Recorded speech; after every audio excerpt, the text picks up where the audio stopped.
Views and opinions expressed within the following program are solely those of the individual. These views and opinions do not necessarily represent those of Shaw TV. Hey Calgary, I'm Kevin Chorney. Today's April 25th, and this is Calgary Now.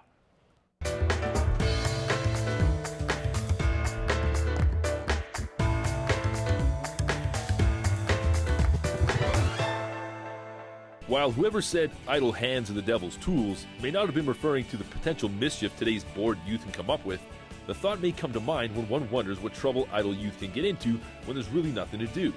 Since everyone wants youth to avoid trouble, much has been done to occupy their time. After-school programs, sports, lessons, recreation centers, and even more homework. Now, while each of these options has challenges, it seems that all ages music and art spaces face an uphill battle and, unfortunately, frequently lose. The obstacles are many: funding, zoning issues, proper permits, and without the financial backing and business-savvy know-how, the spaces flounder to the detriment of youth just wanting to have fun in a safe place. Since everyone wants youth to remain safe and out of trouble, why is it so challenging for all ages spaces to survive in this city? Times have changed for adolescents and teens. Nowadays, the family dynamic usually sees both parents working, and the reality is that many kids are left with more unsupervised free time than in the past. For a lot of parents, simply keeping kids occupied is a big motivator to ensure their kids have a passion to embrace. This traditionally means organized sport or lessons of some kind, but kids are a sophisticated bunch nowadays, and they know what they like. They have options now, and building their own culture is clearly one of them. Whether that means performing for their peers or enjoying a performance by their peers, for many kids, the drums, guitar, turntables, and dance of today are the Cub Scout badges, soccer balls, and swimming lessons of the past. For a city that's supposedly art-friendly and the cultural capital of Canada, we seem to have a tough time providing our youth with the fruits of our distinction, as it seems awfully tough to keep all ages venues afloat in Calgary. We're discussing the challenges and benefits of all ages venues tonight, and we're taking your calls live on air at 403-539-6710, or you can join the discussion via Twitter at Calgary Now Show. Stay with us. Having a vibrant all-ages scene in Calgary is super important on any number of cultural levels, but especially in terms of performance and having a place where kids in the community can go, create, perform for their friends, for their family, learn their craft, learn how to be a musician, learn how to be an artist. And despite the small black eyes that might occur at some of these shows, it would be really helpful if the city would get behind this and help these types of organizations that are trying to push this forward to actually develop these spaces. Welcome back to the show. Tonight we have Lindsay Pellicciati, Studio Director of Dare to Dream, David Winkler from the area in Inglewood, and Darren Ollinger from the New Black Center. Guys, thanks very much for being here. Thanks. Darren, tell me a bit about yourself and the New Black. Well, I was born in 1976. I went to high school. I have a wife, some kids, Fair enough. And a big background in rock and roll. And one day I decided to open up an all-ages venue because there was a glaring hole in this lovely city of ours. And for some reason I just decided to do something silly like open an all-ages hall in Calgary. And here I am 5 years later. So. It's doing pretty well, isn't it? It's not. Well, I wouldn't say well, I mean, but it's doing. It's doing, exactly, Yeah. exactly. Lindsay, how about yourself? Yeah, I grew up actually watching my brother try and hone his craft of being a musician, and it taught kids my whole adult life. So, having gone from working in different studios, community centers, things like that, it was just something that needed to be a part of my life because it was so much a part of my family's, and the kids that I've taught I've had for years, and they needed a home. So to be clear, Dare to Dream, dance studio? We were an art center, so we welcome everything, all options as much as humanly possible. That's very cool. But started out as a dance kind of private dance lessons, and Perfect. yeah, went from there. Thanks for being here. David, talk about the area a bit. Tell me about yourself as well. Right. Well, the area is it's a quarter-acre space in Inglewood, very industrial, blue-collar space. The area stands for arts, recreation, education, environment, and agriculture. So we focus primarily on urban agriculture. And my wife and I actually started the area initially to develop the space, but then we had a change of life, and we had a lot of neighbors that were in bands and such, and it gave us an opportunity for us to open up our space to become very similar to a community hall. And So the urban agriculture is the primary focus of what we're doing, but we use the music to draw new young folks to something different, something unique, and something open to or eye-opening for them in the urban agriculture side of things. But we try to make sure that it is a fun and safe environment for the kids. That's fantastic. Perfect guest panel, guys. Thanks again for being here. So with the decline of the all-ages spaces, I mean, we've seen a bunch of these spaces close down. You know, what is the Fun Spot is no longer. There was the library, help me out. Yeah, Comrade Sound. No, yeah. all these spots, you know, were located either within the core or close to the core. So the question begs, who do we blame for this? Is it the yuppies moving in and, you know, kicking these kids out? Are young families moving out of this area? And are these communities, you know, maybe showing a change in their priorities? Well, I wouldn't go that far. You can't. Venues in general, through the time or the history of rock and roll venues, come and go, ebbs and flows, and it's pretty astounding that a venue lasts for 5 years, no matter if it's an all ages or if it's a bar or a nightclub, right? So it's the nature of the beast. But before even the New Black opened, there was no all ages venues. So the fact that there's 6 or 7 failing is still kind of awesome compared to having nothing. Kind of on the map. Yeah. So then, what's the secret to keep these things, you know, rolling? I mean, well, first off, would you agree with Darren's sentiments? Yeah. One of the things that we have here in Calgary is so unique, and I don't know about the rest of the cities, but Calgary is so expensive. My wife and I are fortunate enough to own the land, so we're in a different position, and we have been somewhat philanthropic for the last 2 years. However, I see the all ages venues having a huge problem with dealing with leases that are extremely high, and also land costs. And it does happen typically in the inner city, where you see the value of land way higher. So I think when it boils down to a lot of time, probably 50% is actual revenue that comes in from all ages venues. It's a tough game, isn't it? Yeah. Sounds like it. The area itself, currently sort of suspending operations, Yeah. it looks like, due to permit issues and licensing issues with the city. That's right. Can you talk a little bit about that? Are you at liberty to talk about that? Sure, What yeah. are those issues exactly? Well, Yeah. you know what? The area is such a unique venue that it's we're dealing with urban agriculture and mixing it in with humans. What we're doing at the area is nothing new.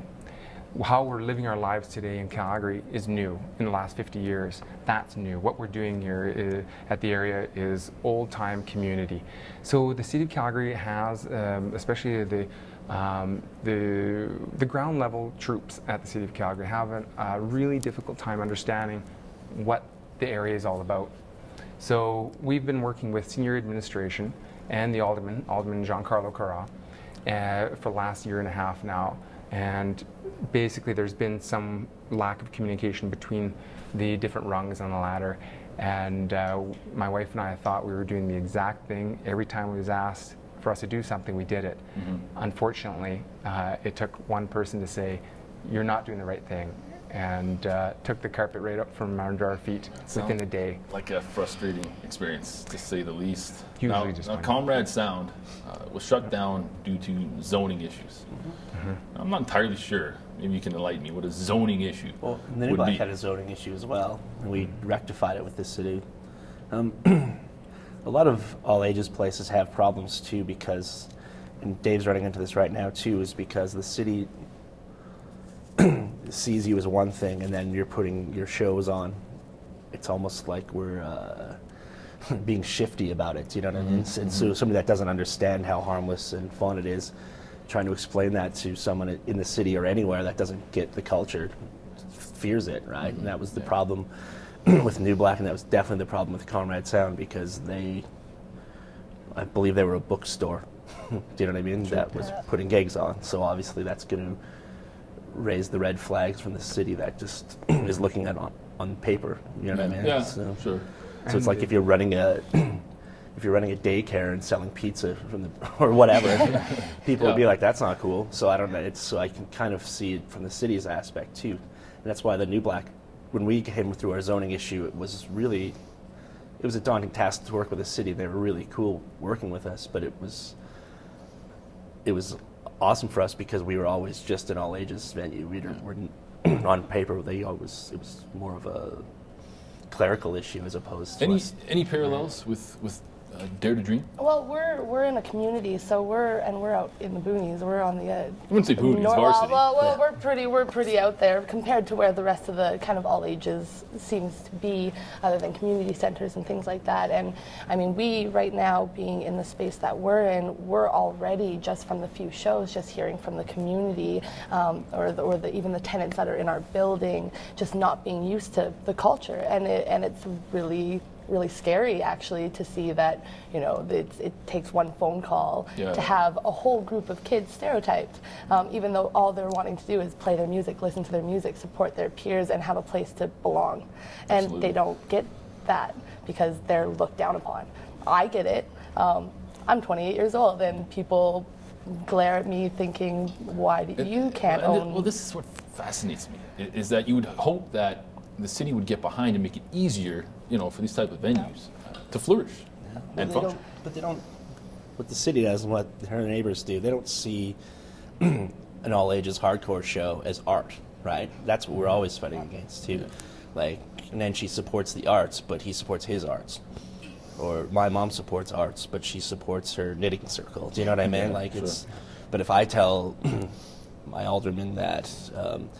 Anarchist death metal show is art, they'll laugh at me, you know what I mean? But it's all in perception of who has the power, and if the people that are in charge or making the rules don't get it, then you're never going to win. So is this like the Hollywoodization of a bunch of kids getting together without adult supervision, without parents being involved, and then of course there's mayhem to be spread? I mean, is that the misconception? That's exactly what it is. Exactly, yeah. Absolutely. Yeah, we're the new C-Train station, right? After dark, instead of kicking in bus benches, they come and kick in my walls while they mosh, right? But it's not. But to somebody walking by, and they don't get the culture. It's loud. It's obnoxious. Not music. Yeah. Apparently. So what's the pushback? I mean, how do you open eyes and, you know, sway opinion? Oh, it's very easy. You get to the parents, bring them in, let them realize it's all about the parenting, really. And if the mother or the father feels it's safe and cool, and they're all right with dropping off their kid and leaving them for a couple hours, and the kid comes out enriched and empowered and with a new group of friends and new peers and passion in life, then they'll go and tell their friends that, holy, look what my kid's doing right now. And then it's just word of mouth, and that's, I can't speak for those guys, but the New Blacks mandate is now we have all the scene cred you can ask for, but now we really need to get mom cred, is what we call it. And exactly. That's the same, but that's the route. So if moms and dads in Woodbine or Tuscany are aware of where their kids are going, then the politician won't be surprised when they get a complaint about it. You know what I mean? We got to. So it's our job to close that gap of education. It sounds like a tough job. A bit of an uphill battle. Yeah, I mean, we started out on parent power pretty much, and literally the little hardcore scene. They were the ones that built the studio. Essentially, it's two totally opposite. We started as a dance studio per se, and moved into opening up as a venue and like having other kids from everywhere come in and enjoy the space, and they're the ones that show up to put up a new wall and to paint a mural on the floor and to put some volunteer hours in. And it's really upsetting because adults unfortunately see them as little terrors, and they don't see what these kids have and what they're passionate about. Yeah, it's not about the hockey, the football, the basketball. I mean, times are changing. Yeah, right? and Things if they want to get into the arts, do it. Why not? I was told as a young kid that there's no life in the arts, like you're not going to amount to much. And if I didn't have my support of my family and my friends saying, do it, you know, I would. You got to dare to dream, right? You got to dare to dream. Yeah. Guys, we're going to take a quick break. Stay with me here. We'll get right back at it. Folks, a quick break. Here's what our resident Rat Pack has to say. Stay with us. I think a strong all-ages scene is so important, no matter what city you're talking about what community you're talking about, particularly with the arts, like growing up being somebody that's musical and I perform now and that kind of thing. I personally would have hugely benefited from access to more of these all-ages venues where I can enjoy music and watch music and these kind of things. You know, even when I think about it, I do shows sometimes and I can't even have people who are under 18, whether it's family or friends, attend my shows. So yeah, I think that there needs to be a boost in that for sure. Hey Calgary, welcome back. Tonight we're talking about all ages spaces in Calgary. Don't forget, if you want to shoot us a tweet or give us a call, go for it. So Justine just spoke to something that I think is actually pretty interesting. I mean, without these spaces available, are we going to miss out on some of our actual talent in our city? I mean, don't we need to empower these kids? Like, what are the implications? You know, if these kids can't perform, are they giving up? Are we losing that talent pool? Potentially. Yeah. The talent curve is definitely gets way arc. Has a huge arc on it, right? Because what's happening now is we have 13, 14-year-olds that are better than 35-year-olds, right? Yeah, sure. And we're getting kids bar ready, is what we like to say. Like these kids know what, when they turn 18, they can go to a bar, they know how to book a show now, and they know how to break down their drums off stage and stuff like that. You can deal with sound guys and everything, and it's just, they're just ready to roll, and it's what the residual knowledge, yeah, you know, which is of course very important. Yeah, there's quite a disconnect with community and community being the parents, being your neighbors. You know, as in the last 50 years, you know, we just kind of separated and we've gone into our own little silos and you know, where we don't understand each other, we don't communicate with each other, and I think that's a huge problem. Rather than phoning us for maybe a sound issue or kids hanging in the street or saying, hey, what's going on here? They'd rather phone city bylaw to be dissociated from the authority and and not be part of that, right? And just hearing that tips me. You know, that's not the way a community should operate. You know, if you want to be part of a community, let's build a sense of community, and that of course starts and ends with communication. The area, which I would imagine is probably embraced and enjoyed by a lot of residents in that area. Yeah, huge support. Yeah. 1 2-bed seeds complainers, you know. Yeah. Just a level of frustration. Well, you know, it's been actually pretty awesome with the area lately. For the last year, I'd say we're getting support from all of our neighbors. If there was, like I think maybe 8 months ago, we had a noise complaint, 2 of them, and they phoned me directly.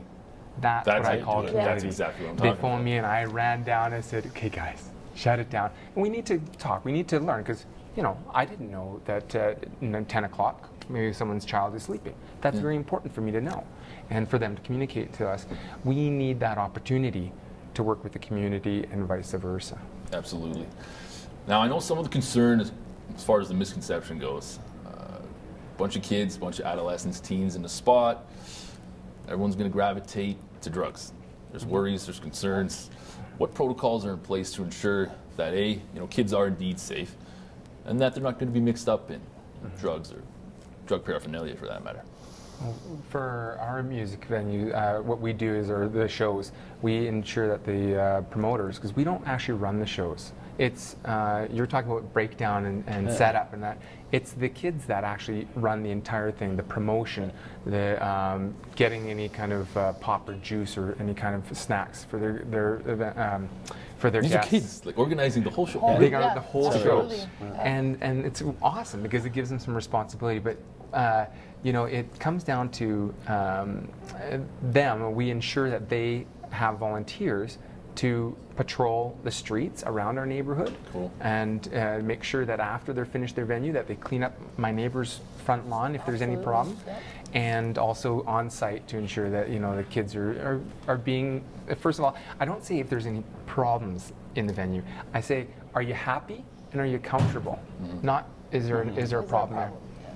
Is it essentially the same story at the New Black? Yeah, well, we have a lot more teen-based where it is, you can't control the outside world. So what we do is we're all door guys for bars and stuff like that. So we really treat it like that. We police it a lot. We catch them, they're gone. We ban people. We don't let, you know what I mean?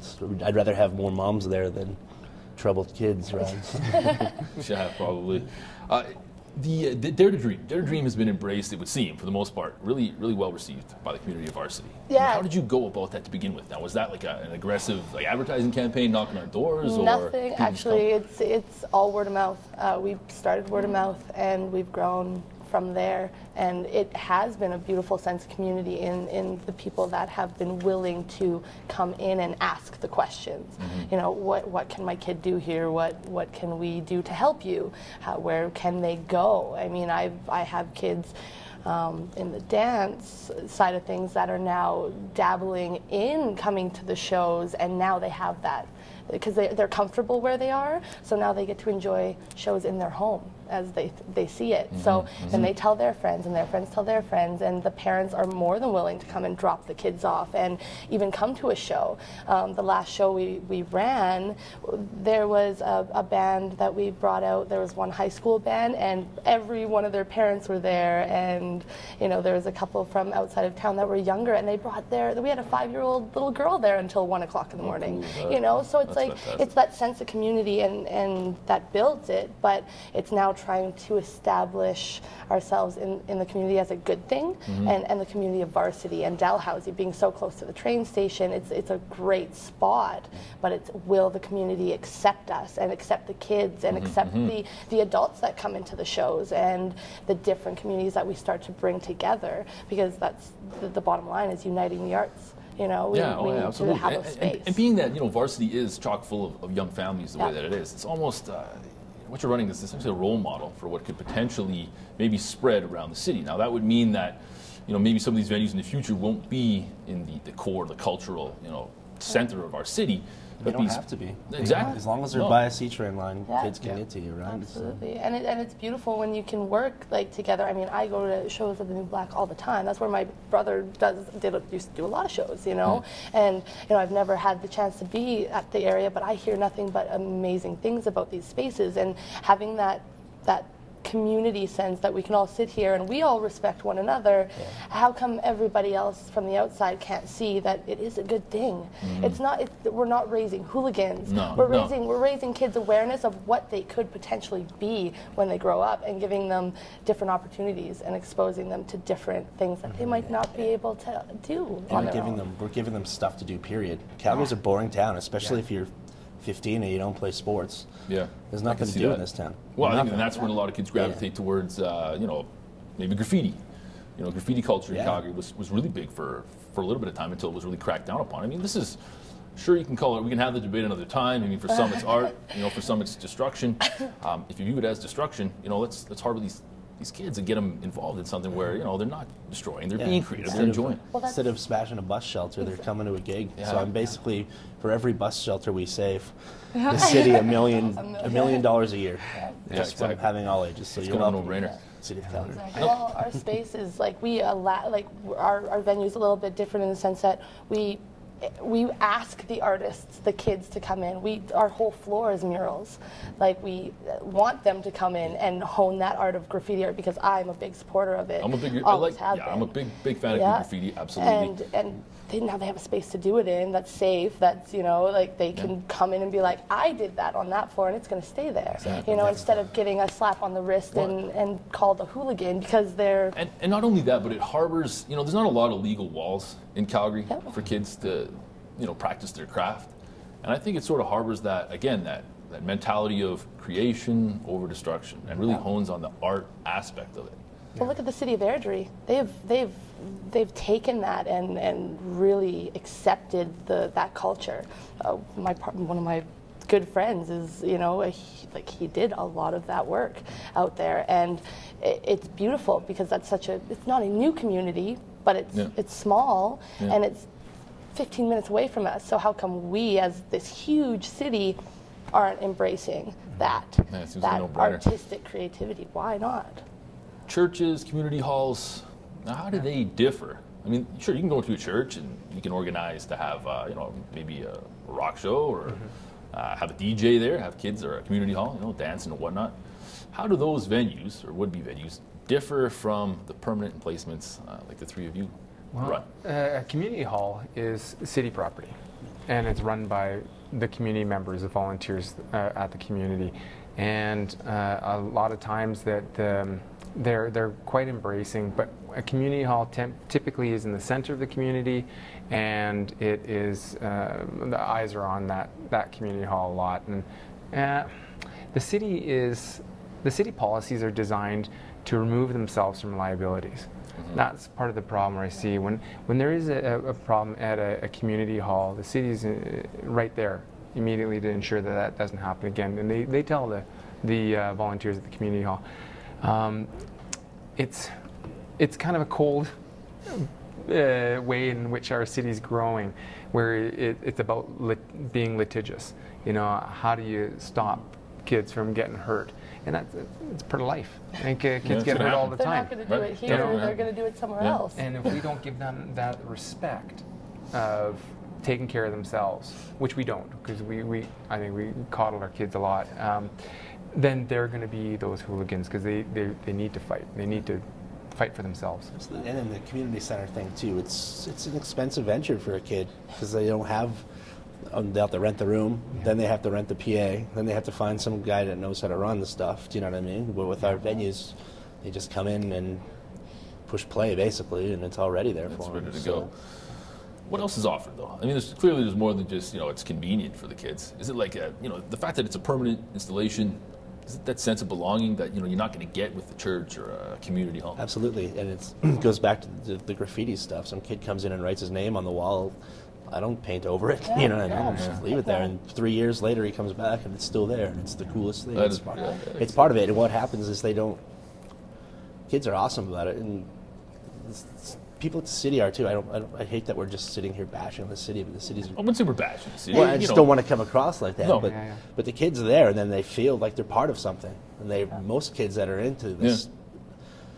all ages scene, they aren't part of anything. They need a place. And this is what I mean. I don't think we're bashing the city. I think what we're doing is trying to make it easier for these kids to, you know, stay out of trouble, enjoy themselves, and build their culture the way that they should. I mean, they should have that opportunity. Well, and that's what's happening with the permanent places. Is like, now that a place exists, a kid that has no friends in Tuscany that is into death metal will meet this kid that's from Mackenzie Town. You're a big guy. I don't want to tiff you off, but I got to cut you off. We're running out of time, folks. We're going to take a quick break. We'll be right back to wrap things up with our random question. Stay with us. I think the all-ages music scene, in order for to have a place where kids can go and venues where they'll be able to perform and listen to performances, and maybe their friends are in bands, or their friends are singers, their friends are DJs, I think there needs to be a constant expansion. I think the city needs to properly zone certain areas and certain buildings and facilities to allow this to happen. It really does get kids off the streets. As long as it's a positive atmosphere, it can create positivity for everybody. Somebody needs to look into it, take care of it, and actually make it a sustainable, burgeoning growth scene. All right, we're going to jump right into the random question. Again, the way this works, I've got no idea what's on here. Okay. Pick one out for me, pass it back, I'll read it. Oh, it's going to try and swindle you. Oh, nice try. It's lengthy. The question is, in light of the recently released video of home builders discussing, this is a good one, discussing donations to aldermanic candidates, should there be tougher election laws in place to prevent companies from breaching donation rules? Absolutely. Absolutely. Yeah. One of the things, the difference between a business giving donations is that there's expectations when a business gives, in general. Especially the home building, where they're doing it for the city of Calgary. They say they're doing it for the city of Calgary, but they're doing it to get influence to build, have more area plans developed. Hard to argue. Yeah, and whereas if I do it as an individual, I'm doing it because, in general, I believe that alderman or councillor will be representing my values, and it isn't. Everyone should be donating, even businesses, but there has to be limits for that. Just think about how much money all ages venues we could run with all the donations. Yeah. Yeah. We'll split it. Yeah. And we would have places that would stick around, bottom line, if people just... To me, I like the idea of, I like what you said. I like the idea of transparency. I like the fact that you're donating for the cause, the position, as opposed to, potential personal gain. I think we'll see a lot within the next few weeks and months. It'll probably come pretty quick. They should have a cap on donations too. You know what I mean? That might be an idea, Yeah. Folks, that's all the time we have for tonight. I hope we've shed some light on what we think is indeed an interesting issue. You can keep the conversation going on Facebook and Twitter. As always, if you have a topic you'd like us to discuss, drop us a line. Thanks again and take care.